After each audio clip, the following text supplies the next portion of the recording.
par Howard Philip Lovecraft, Par-delà le mur du sommeil.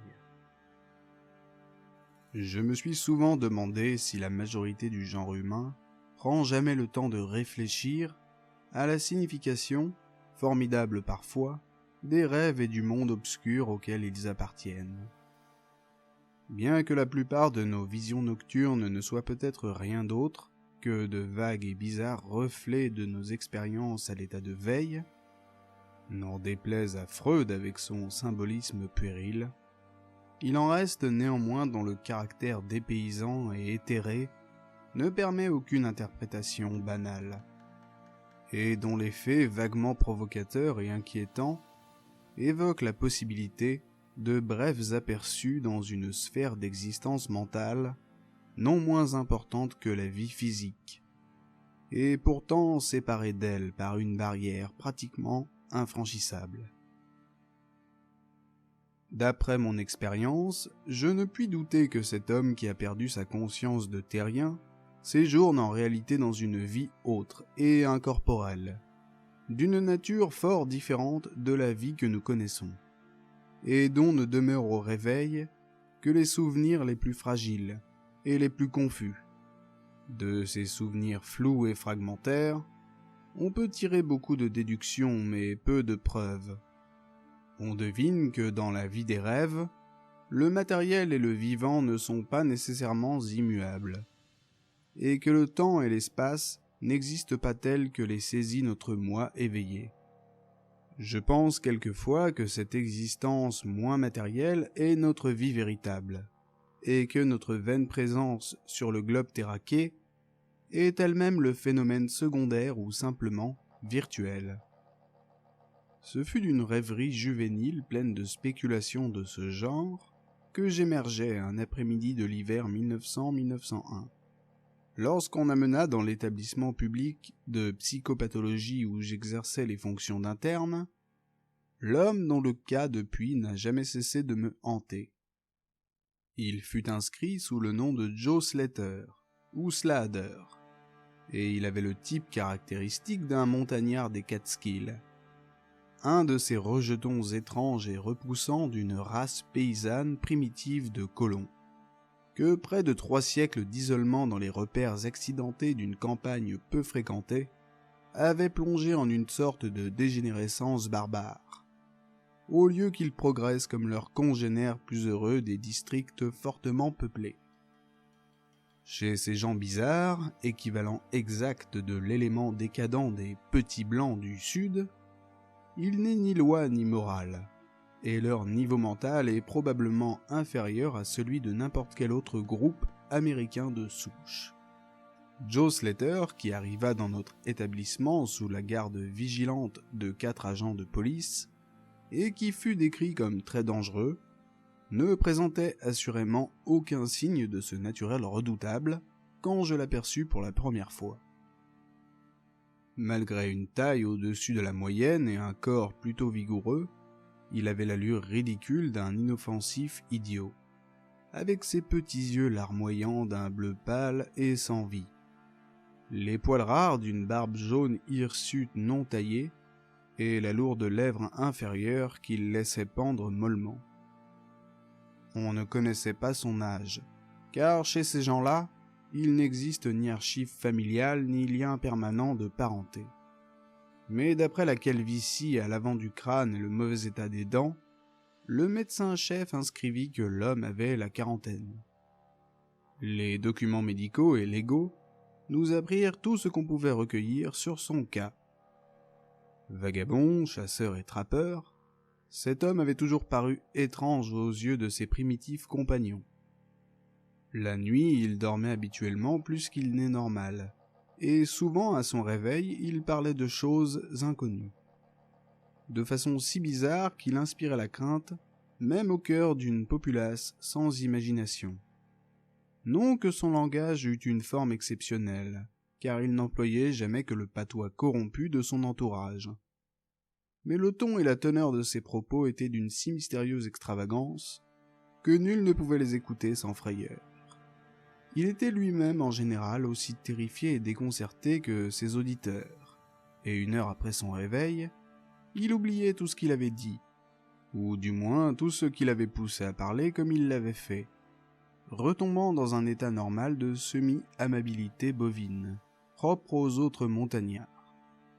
À mesure que Slater vieillissait, disait-on, ses aberrations matinales devenaient peu à peu plus fréquentes et plus violentes, jusqu'à ce que, un mois environ avant son arrivée à l'établissement, survint l'affreux drame qui entraîna son arrestation par les autorités.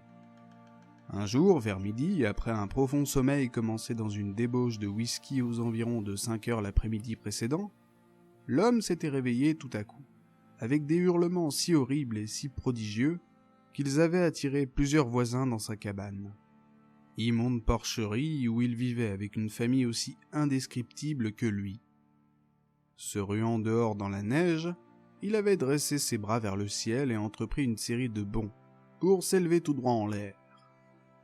Ce faisant, il criait sa résolution d'atteindre certaines grandes cabanes avec du brillant au toit, au mur et par terre et la drôle de musique bruyante tout là-bas. Alors que 2 hommes de taille moyenne s'efforçaient de le maîtriser, il s'était débattu de toute sa force et sa rage de fou, braillant son désir, son besoin de trouver et de tuer cette chose qui reluit et tremble et rit. Enfin, après avoir abattu provisoirement d'un brusque coup de poing l'un de ses gardiens, il s'était jeté sur l'autre dans une transe démoniaque de folie sanguinaire, vociférant comme un diable qui allait bondir en l'air là-haut, en brûlant sur son passage tout ce qui l'arrêterait. Familles et voisins s'étaient alors sauvés, pris de panique, et quand les plus courageux revinrent, Slater avait disparu, laissant derrière lui une sorte de bouillie non identifiable qui, 1 heure plus tôt, était un homme vivant. Aucun des montagnards n'osa le poursuivre, et il est probable qu'ils se seraient félicités de le savoir mort de froid. Mais lorsque, plusieurs matins plus tard, ils entendirent au loin ces cris venant d'un ravin, ils durent admettre qu'il avait réussi à survivre, et que, d'une manière ou d'une autre, il faudrait s'en débarrasser. S'ensuit alors une expédition de secours armée, qui devint, quel qu'ait pu être son premier but, un détachement du shérif. Quand un des membres rarement populaires de la police montée repéra par hasard les chercheurs, puis les interrogea et finit par se joindre à eux. Le 3e jour, Slater fut retrouvé sans connaissance dans un arbre creux et mené à la prison la plus proche, où des aliénistes venus d'Albanie l'examinèrent dès qu'il eut retrouvé ses sens. Il leur raconta une histoire toute simple. Il s'était, disait-il, endormi un après-midi, à peu près au coucher du soleil, après avoir beaucoup bu. Il s'était retrouvé au réveil, debout dans la neige devant sa cabane, les mains pleines de sang, avec à ses pieds le cadavre mutilé de son voisin, Peter Slater. Horrifié, il était parti à travers bois, en un vague effort, pour fuir la scène de ce qui avait dû être son crime. À part cela, il semblait ne rien savoir, et l'interrogatoire habile de ses enquêteurs ne put en tirer aucun élément de plus. Cette nuit-là, Slater dormit paisiblement, et il s'éveilla le lendemain matin, sans symptômes particuliers, sinon un certain changement d'expression. Le docteur Barnard, qui avait observé le patient, crut remarquer dans les yeux bleu clair une lueur singulière, et dans les lèvres molles une fermeté presque imperceptible, comme celle d'une résolution intelligente. Mais sollicité, Slater retomba dans l'habituelle apathie du montagnard, et ne fit que répéter ce qu'il avait dit la veille. Le 3e matin, l'homme eut sa première crise de folie, après avoir manifesté une certaine agitation dans son sommeil. Il explosa en un transport si violent qu'il fallut les efforts de 4 hommes pour lui passer la camisole de force. Les aliénistes écoutèrent très attentivement ces paroles, car leur curiosité avait été vivement alertée par les histoires suggestives, bien que généralement contradictoires et incohérentes, de sa famille et de ses voisins. Slater délira pendant plus d'un quart d'heure, jasant dans son dialecte d'homme des bois, au sujet de verts édifices de lumière, d'océans d'espace, de musique étrange, de montagnes et de vallées ombreuses. Mais il insistait surtout sur une mystérieuse entité flamboyante qui tremblait, riait et se moquait de lui. Ce personnage immense et vague semblait lui avoir fait beaucoup de mal, et son désir suprême était de le tuer, en une revanche triomphale. Pour l'atteindre, disait-il, il s'élancerait à travers des abîmes de vide, brûlant tous les obstacles qui se dresseraient sur son chemin.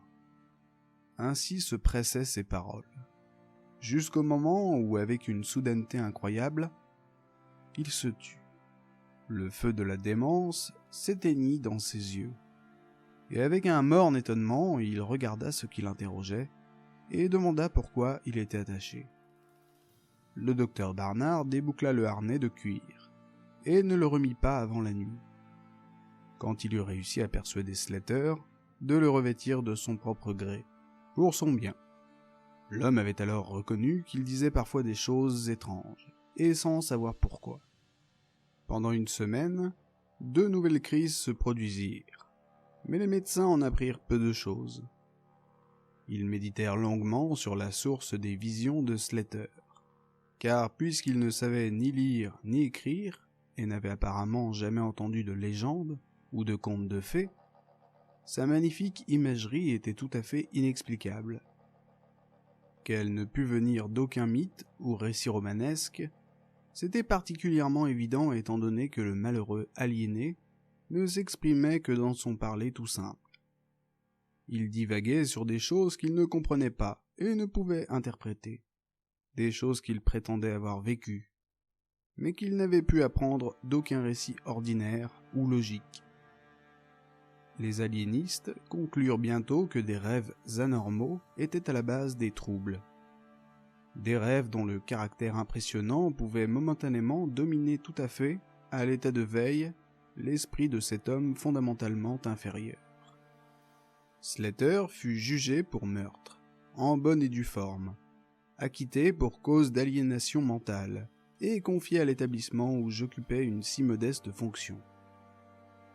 J'ai dit que j'étais un inlassable observateur de la vie onirique, et l'on imagine donc avec quelle ardeur je me consacrais à l'étude du nouveau patient dès que je me fus bien informé des données de son cas.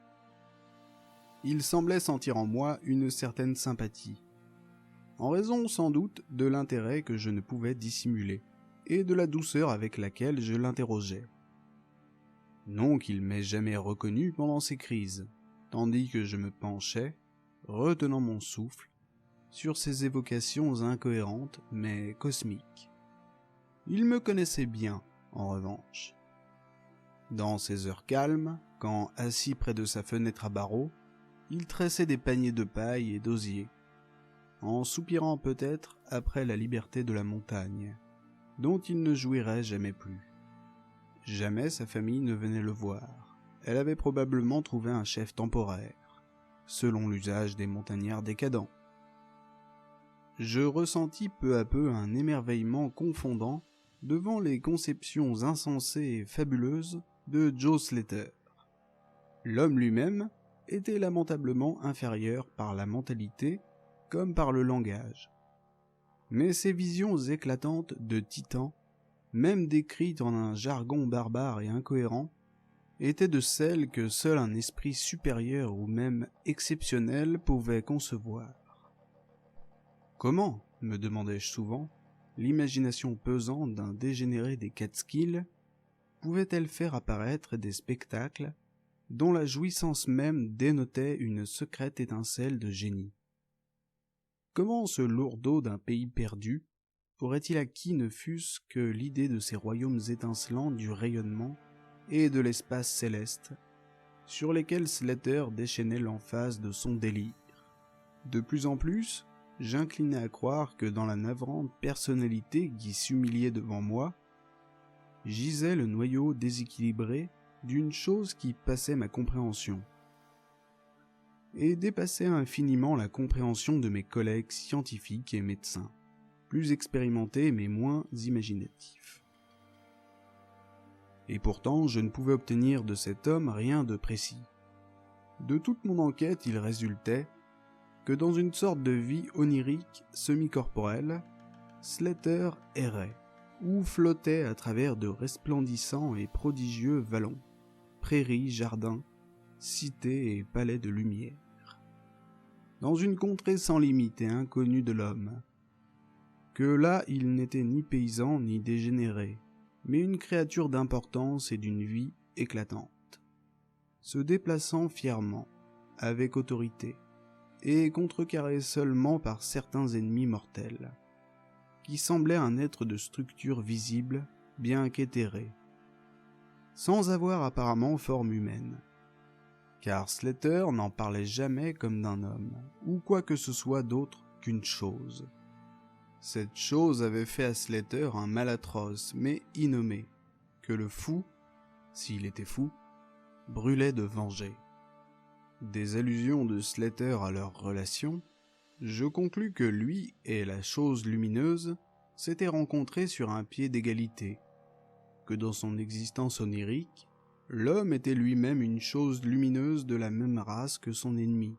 Cette impression était confirmée par ses fréquentes mentions de vol à travers l'espace, et de brûler tout ce qui entraverait son avance.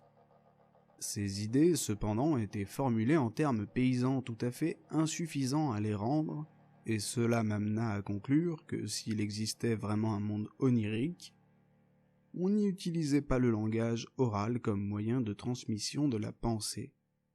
Se pouvait-il que l'âme rêveuse qui habitait ce corps inférieur luttât désespérément pour exprimer des choses que la langue hésitante de la stupidité était inapte à prononcer? Se pouvait-il que je sois en présence d'émanations intellectuelles qui expliqueraient le mystère si j'apprenais seulement à les découvrir et à les déchiffrer? Je ne dis rien de tout cela aux médecins plus âgés, car l'âge mûr est sceptique, cynique et peu enclin à accueillir les idées neuves.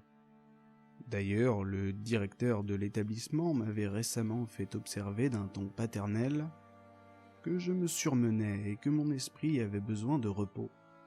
J'étais depuis longtemps persuadé que la pensée humaine est faite essentiellement de mouvements atomiques ou moléculaires, convertibles en ondes de l'éther ou énergie rayonnante comme la chaleur, la lumière et l'électricité.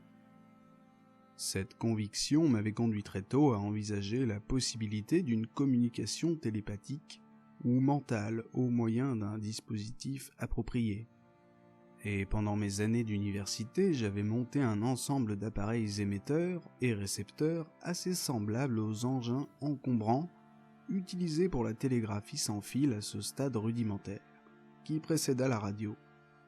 J'en avais fait l'essai avec un camarade, mais n'obtenant aucun résultat, je les avais bientôt rangés avec tout un bric-à-brac scientifique pour m'en servir éventuellement plus tard. Alors, dans mon désir intense d'explorer la vie onirique de Joe Slater, je recherchais ces appareils et passais plusieurs jours à les remettre en état de marche. Quand ils furent prêts de nouveau, je ne manquai aucune occasion de les essayer. Chaque fois qu'éclatait la violence de Slater, je fixais l'émetteur sur son front et le récepteur sur le mien, en effectuant sans cesse des réglages délicats à la recherche de toutes sortes d'hypothétiques longueurs d'onde d'énergie intellectuelle. Je n'imaginais que très vaguement comment les impressions de pensée, même si leur transmission était réussie, pourraient éveiller dans mon cerveau une réponse intelligente. Mais j'étais certain de savoir les détecter et les interpréter. Je continuais donc mes expériences, sans pourtant en révéler la nature à qui que ce fût. Tout arriva le 21 février 1901. Lorsque je regarde en arrière à travers les années, je me rends compte à quel point cela semble irréel. Et je me demande parfois si le vieux Dr Fenton n'avait pas raison d'attribuer tout cela à mon imagination échauffée. Je me souviens qu'il m'écouta avec beaucoup de bonté et de patience quand je le lui racontais. Mais ensuite il me donna un calmant et fit en sorte que je parte en congé pour un semestre dès la semaine suivante. En cette nuit fatidique, j'étais terriblement agité et inquiet, car en dépit des soins excellents qu'il avait reçus, Joe Slater était manifestement mourant. Peut-être se languissait-il de la liberté des montagnes, ou peut-être le tumulte de son cerveau était-il devenu trop violent pour sa constitution plutôt apathique. Quoi qu'il en soit, la flamme de la vie vacillait faiblement dans le corps délabré. Il s'assoupit vers la fin, et à la tombée de la nuit, s'abandonna à un sommeil agité. Je ne lui mis pas la camisole de force comme on le faisait d'habitude quand il dormait, car il me parut trop faible pour être dangereux, même s'il s'éveillait encore une fois en pleine crise avant de s'éteindre. Mais j'ajustai sur sa tête et la mienne les 2 pôles de ma radio cosmique, espérant, contre tout espoir, un premier et dernier message du monde onirique dans le peu de temps qui restait. Il y avait avec nous dans la cellule un infirmier, individu médiocre qui ne comprit pas le but de l'appareil, ni ne songea à s'enquérir de mes intentions. À mesure que les heures passaient, je vis sa tête endormie s'affaisser lourdement, mais je ne le dérangeai pas. Bercé moi-même par la respiration rythmée du bien portant et du mourant, je dus m'assoupir un peu plus tard. Le son d'une étrange mélodie lyrique fut ce qui m'éveilla. Accords, vibrations et extases harmoniques se répondaient passionnément de tous côtés, tandis que devant mes yeux ravis éclatait le prodigieux spectacle de la suprême beauté. Des murs, des colonnes et des architraves de feu vivants flamboyaient, brillant de 1000 feux autour de l'endroit où je flottais, semblait-il, dans les airs, se prolongeant vers le ciel jusqu'à la hauteur infinie d'un dôme voûté d'une indescriptible splendeur, l'éclipsant parfois en une rotation kaléidoscopique, passaient des aperçus de vastes plaines et d'attrayantes vallées, de hautes montagnes de grottes accueillantes, parées de tous les attraits délectables du paysage que mes yeux enchantés pouvaient imaginer, entièrement formés pourtant de quelque entité rayonnante, éthérée, plastique, dont la texture participait autant de l'esprit que de la matière. Dans ma contemplation, je m'aperçus que mon propre cerveau possédait la clé de ces métamorphoses enchanteresses, car chaque vue qui m'apparaissait était celle que je désirais le plus admirer. Dans ce royaume élyséen, je ne résidais pas en étranger, car chaque image, chaque son m'était familier, comme il l'avait été pendant d'innombrables éternités, et le serait encore pour les éternités à venir. Puis l'aura resplendissante de mon frère de lumière s'approcha et s'entretint avec moi, d'âme à âme, en silence et parfaite communion de pensée. C'était l'heure du triomphe tout proche, car mon semblable dans l'être n'échappait-il pas enfin à l'humiliation d'un esclavage périodique? N'y échappait-il pas à tout jamais, et ne se préparait-il pas à poursuivre l'oppresseur maudit jusqu'aux régions extrêmes de l'éther, et à exercer sur lui l'ardeur d'une vengeance cosmique qui ferait trembler les sphères? Nous flottâmes ainsi un certain temps, puis je m'aperçus que les objets autour de nous s'estompaient un peu et disparaissaient, comme si quelque force me rappelait sur terre, où je n'avais pas le moindre désir d'aller. La forme près de moi sembla elle aussi subir un changement, car peu à peu elle acheva son discours, et se prépara à quitter la scène, s'effaçant devant mes yeux un peu moins vite que les autres objets. Quelques pensées encore s'échangèrent, et je compris que l'être lumineux et moi étions rappelés en esclavage. Mais pour mon frère de lumière, ce serait la dernière fois. La pitoyable enveloppe planétaire étant presque anéantie, dans moins d'une heure, mon compagnon serait libre de pourchasser l'oppresseur le long de la Voie lactée et au-delà des plus lointaines étoiles, jusqu'aux confins de l'infini. Un choc très net sépare ma dernière impression du décor lumineux en train de s'effacer et mon brusque réveil, un peu honteux, lorsque, me redressant dans mon fauteuil, je vis la silhouette du mourant bouger vaguement sur le lit. Joe Slater s'éveillait en effet, probablement pour la dernière fois. En l'observant de plus près, je m'aperçus que sur les joues cireuses luisaient des taches de couleur, qui ne s'y étaient jamais trouvées. Les lèvres aussi semblaient différentes, fermement serrées comme par l'énergie d'un caractère plus fort que n'avait été celui de Slater. Enfin, tout le visage se tendit, et la tête aux yeux clos s'agita en tous sens. Sans réveiller l'infirmier endormi, je rajustai le serre-tête légèrement dérangé de ma radio télépathique, afin de capter le message d'adieu que le rêveur pourrait avoir à transmettre. Tout à coup, la tête se tourna vivement dans ma direction et les yeux s'ouvrirent, me causant une telle stupeur que je ne pus détourner les miens de ce que je vis. L'homme qui avait été Joe Slater, le dégénéré des Catskills, me regardait avec 2 yeux lumineux, éclatants, dont le bleu semblait étrangement plus intense.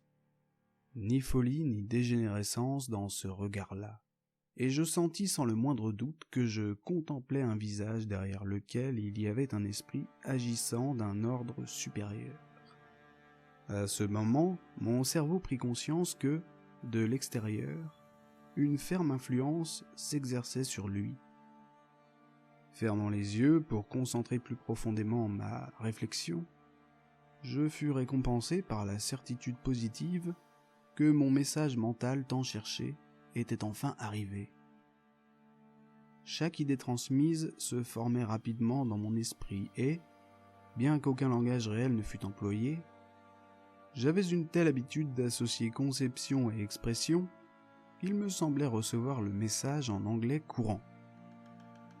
« Joe Slater est mort », dit la voix impressionnante d'un envoyé de par-delà le mur du sommeil. Mes yeux ouverts scrutaient le lit de souffrance avec une étrange horreur, mais les yeux bleus maintenaient leur calme regard. L'expression restait animée, intelligente. Mieux vaut qu'il soit mort, car il était incapable d'assumer l'intelligence agissante d'une entité cosmique. Son corps grossier n'a pas pu supporter les ajustements nécessaires entre la vie éthérée et la vie sur la planète. Il était trop animal et trop peu homme. Pourtant, c'est à travers son insuffisance que tu en es venu à me découvrir. Car les âmes cosmiques et planétaires ne devraient normalement jamais se rencontrer. Il a vécu dans mon tourment et ma prison diurne pendant 42 de vos années terrestres. Je suis une entité comme celle que tu deviens toi-même dans la liberté du sommeil sans rêve. Je suis ton frère de lumière et j'ai flotté avec toi dans les vallées resplendissantes. Il ne m'est pas permis de parler de ton moi véritable à ton moi terrestre, à l'état de veille. Mais nous sommes tous des vagabonds des vastes espaces et des voyageurs des siècles. L'année prochaine, peut-être résiderai-je dans cette Égypte que vous appelez ancienne, ou dans le cruel empire du Tsan-Chan, qui doit venir dans 3000 ans. Nous avons dérivé, toi et moi, jusqu'au monde qui tournoie autour d'Arcturus la Rouge, et habité les corps des insectes philosophes qui rampent fièrement sur la 4e lune de Jupiter. Que le moi terrestre sait peu de choses de la vie et de son ampleur, et qu'il doit en effet en savoir peu pour sa propre quiétude. De l'oppresseur, je ne peux rien dire. Vous autres sur Terre avez dû, sans le savoir, ressentir sa présence lointaine. Vous qui, sans le connaître, avez à la légère nommé ce phare scintillant Algol, l'étoile du démon. C'est pour affronter et vaincre l'oppresseur que j'ai lutté en vain depuis des éternités, entravé par les pesanteurs matérielles. Ce soir je pars telle une némésis porteuse d'une juste vengeance, d'un embrasement cataclysmique. Cherche-moi dans le ciel, tout près de l'étoile du démon. Je ne puis t'en dire davantage, car le corps de Joe Slater devient froid et rigide, et sa cervelle grossière cesse de vibrer à mon gré. Tu as été mon seul ami sur cette planète, la seule âme qui m'ait deviné chercher dans la dépouille répugnante qui gît sur ce lit.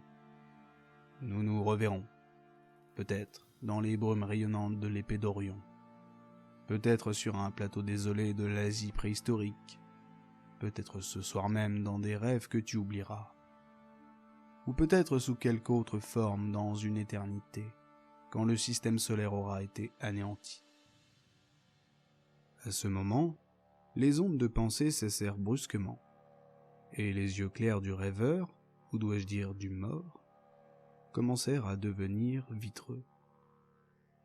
Dans une semi-hébétude, je m'approchai du lit et tâtai son poignet, que je trouvais froid, rigide et sans pulsation.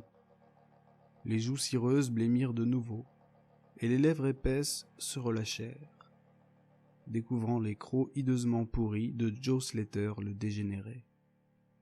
Frissonnant, je tirai une couverture sur l'horrible visage, et réveillai l'infirmier. Puis je quittai la cellule et regagnai ma chambre en silence. J'éprouvais le besoin impérieux et inexplicable d'un sommeil dont je ne me rappellerais pas les rêves. Que dire de plus ?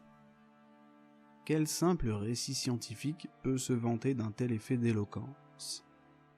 Je me suis contenté de rapporter certaines choses que je considère comme des faits, vous laissant le soin de les interpréter à votre guise. Comme je l'ai déjà reconnu, mon supérieur, le vieux docteur Fenton, nie la réalité de tout ce que j'ai raconté. Il jure que j'étais à bout de tensions nerveuses et que j'avais besoin du long congé payé qu'il m'a si généreusement accordé. Il me certifie sur son honneur professionnel que Joe Slater n'était qu'un vulgaire paranoïaque, dont les idées fantastiques venaient sans doute des frustres contes populaires qui se transmettaient de génération en génération, même dans les communautés les plus décadentes. Mais il a beau dire, je ne puis oublier ce que j'ai vu dans le ciel la nuit qui suivit la mort de Slater. De peur que vous ne me preniez pour un témoin prévenu, une autre plume doit ajouter ce dernier témoignage qui vous apportera peut-être l'ultime péripétie que vous attendez. Je cite mot pour mot la déclaration suivante concernant l'étoile Nova Persei. Dans l'article de l'éminent professeur Garrett P. Service, qui fait autorité en astronomie. Le 22 février 1901, une nouvelle étoile remarquable a été découverte par le docteur Anderson d'Édimbourg, à peu de distance d'Algol. Aucune étoile n'avait été observée à cet endroit auparavant. En 24 heures, la nouvelle venue était devenue si brillante qu'elle éclipsait Capella. Une semaine ou deux plus tard, elle avait visiblement perdu son éclat, et au bout de quelques mois, on la discernait à peine à l'œil nu.